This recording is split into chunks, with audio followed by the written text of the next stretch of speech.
Bonjour à tous, bienvenue sur notre podcast de grammaire française. Je m'appelle Léa. Et moi, c'est Marc. Aujourd'hui, nous allons explorer ensemble un pilier essentiel de la langue française, les pronoms personnels. Alors Marc, commençons par une question simple. Qu'est-ce qu'un pronom personnel? Excellente question. Un pronom personnel remplace un nom. Au lieu de répéter « Marie fait ses devoirs », on dit « Elle fait ses devoirs ».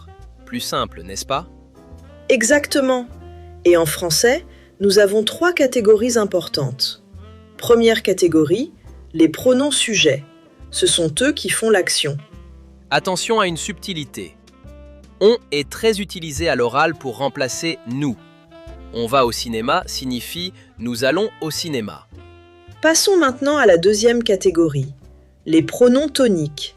Ceux-là, on les utilise après une préposition ou pour insister. Écoutez bien. Je, tu, il, elle, on, nous, vous, il, elle. Par exemple, je parle français. Tu manges une pomme. Nous aimons la musique. Ce sont moi, toi, lui, elle, nous, vous, eux, elle. Remarquez la différence. Je viens, mais chez moi. Tu pars, mais pour toi. Et pour insister, on peut dire « Moi, j'adore le chocolat » ou « Toi, tu comprends tout ».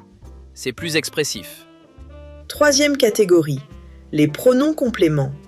Ici, ça devient plus technique. On distingue les compléments d'objets directs et indirects.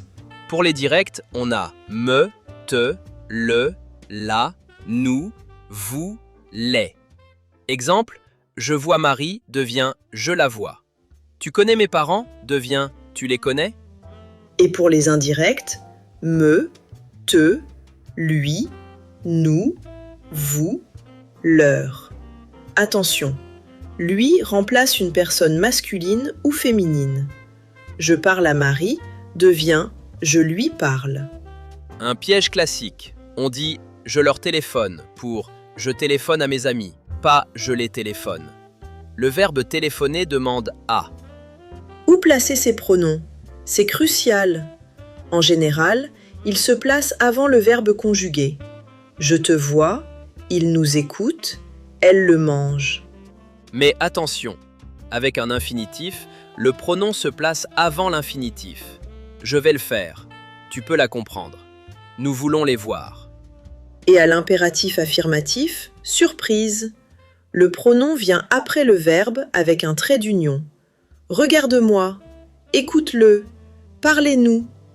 Mais à l'impératif négatif, on revient à la normale. Ne me regarde pas, ne l'écoute pas. La logique française dans toute sa splendeur.